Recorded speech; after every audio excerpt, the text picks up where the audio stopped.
दुनिया रे लोक तीन प्रकार होता।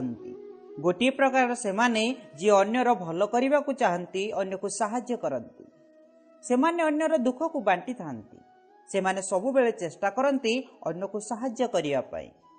एपरि लोक पृथ्वी रे देवता समान होता। अन्य प्रकार से ही लोक होता जी अन्य को साहाय्य करते नहीं, किंतु निजर जीवन खुशी रे रखती, से माने काहाकू कष्ट दियंते नहीं कि काहाकू मध्य साहाय्य करते नहीं। से माने केवल निजर दुनिया रे रहिबा को भल पाती। से कहती आमे अन्य कहार मोर तर रे पड़िबा ठीक नुहे, आमे कोनोसी समस्या रे पड़िबार नाही। से माने तांको दुनिया रे खुशी रे रही थांती। तृतीय रे सेही माने होई थांती जी अन्य को कष्ट देई खुशी होई थांती, जहार खुशी अन्यर दुख रे होई थाए। से माने अन्यर सुख रे दुखी हुअंती, अन्यर सुख देखि क्रोध रे प्रज्वलित होई थांती। चेष्टा करती किछि भी करी सुखी व्यक्ति को दुखी करिया पाए। एपरि लोकंकर प्रत्येक कथारे कारण थाए, काहाकू मध्य स्वीकार करते नाही। प्रत्येक जिनिस रे कंप्लेन करती, किंतु प्रशंसा करते नाही। कौनसी गुणर वस्तुर जदि किए प्रशंसा करे, से माने सही पारती नाही। से कहिथांती अरे तुमको कौन जना अछि, मते ता विषय सबु जना, मते तार सबु राज जना। फ्रेंड्स, जो व्यक्ति अन्यर भूल खोजिबारे निजर समय कटाई दियंती, तांको निजर भूल सुधारिबारे समय न थाए। सेमानक चिंताधारा एपरि कि दुनिया ठीक नुहे, सबु लोक खराब, लोकमानकु न रागिले काम करू नाहंती।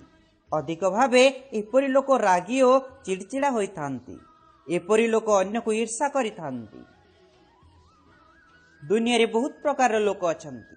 आमे समस्त को गोटे दृष्टि देखि पारिबा नाही। जदि किए आम सह खराब व्यवहार करदेला, धोखा देला, छलना कला, यार अर्थ यह नुहे कि दुनिया सारा एपरि अटे।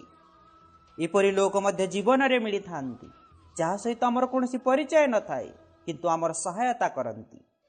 किछि लोक प्रश्न करंती आमे समस्तक सह भल व्यवहार करिथाउ, किंतु किछि लोक एपरि अटंती जे जानि सुनि झगड़ा करंती, आमर क्षति करिथांती, आमको अपमान करिथांती, आमको हसरे उड़ाई दियंती।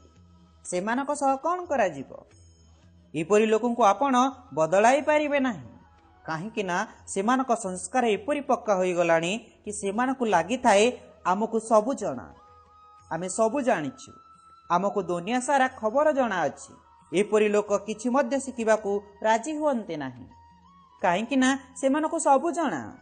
जे कहि थाए मते सबु जना, मु सबु जानिछि, ताकू भगवान निजे आसिले मध्य किछि शिखाई पारिबे नाही। तेणु एपरि लोकंकु शिखाइबाकू चेष्टा करंतु नाही, ओलटा आपणकर क्षति हब। जो व्यक्ति नेगेटिव चिंतारे पूर्ण, जे ईर्षार अग्नि रे पूर्ण, क्रोधर अग्नि रे पूर्ण, एपरि लोकठारु आपण दूरे रहंतु, काहेकि ना सेमानको समाधान रे मध्य प्रॉब्लम देखा जाई थाए। सेमानको सुख रे मध्य दुख देखा जाई थाए। सेमानको अन्यर भलरे केवल खराब ही देखा जाई थाए। एपरि लोकंकर स्वभाव होई जाई थाए, जे कोनसी व्यक्ति को रागी थांती। केतेक लोकंकर संस्कार एते पक्का होई जाई थाए कि बिना कारण रे समस्त को रागी थांती, अकारण रे क्रोध करी थांती। बुझा पड़े नाही कि केउ कथारे रागुछंती, काहेकि ना सीमानक संस्कार पक्का होई गलानी। आपण तांको बदलाई पारिबे नाही। एमाने अलगा अलगा कैटेगरी लोक ए दुनिया रे अछंती। आपण सेमानक सह संपर्क रखंतु, सेमानक संगति रे रहंतु, जो माने अन्यर सहाय्य करि थांती, जी अन्यर सहायता करि थांती। किंतु एपरि लोक दुनिया रे कम होई थांती। जदि एपरि कम लोक आपणको मिलंती, जो व्यक्ति निजर खुशी रे रही थांती, सेमानक सहित मध्य मित्रता करिबारे, संपर्क करिबारे कोनसी असुविधा नाही। प्रकृतरे सेमाने अन्यर क्षति करते नाही, किंतु जो लोक अन्यर क्षति करि थांती, एपरि लोकठारु आपण दूर रे रहंतु। तथापि आपणक सह बाहर को केते भी भल चलिले, जार स्वभाव अटे क्षति करिबा, से आपणको मध्य गोटे दिन क्षति पहुंचाई पारंती। दुनिया रे सही लोक भल होइथांती, सही लोक महान होइथांती, जे महान व्यक्तिंकर संग लाभ करिथांती। जेपरि संग करिवे सेहीपरि होई पारिबे।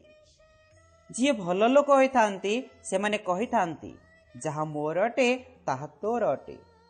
जी निजर खुशी रही था सेमाने कहती जहा मोर अटे ताहा मोर और जहा तोर अटे ताहा तोर। किंतु जे दुष्ट लोक सेमाने कहती जहा मोर अटे ताहा तो मोर, जहा तोर अटे ताहा भी मोर। एपरी आमको कब्जा करि थांती। अलग अलग मानसिकतार लोक दुनिया रे अछंती। आमको यह शिखिबार अछि आमे एही लोकंक मध्यरे किपरि बंचिबार अछि। काहेकि ना एपरि होई परिबो नाही कि केवल आमको भल लोक ही मिलिबे। आम जीवन रे सबु प्रकार लोकंक सह धक्का रे आसीबाकु हेबो।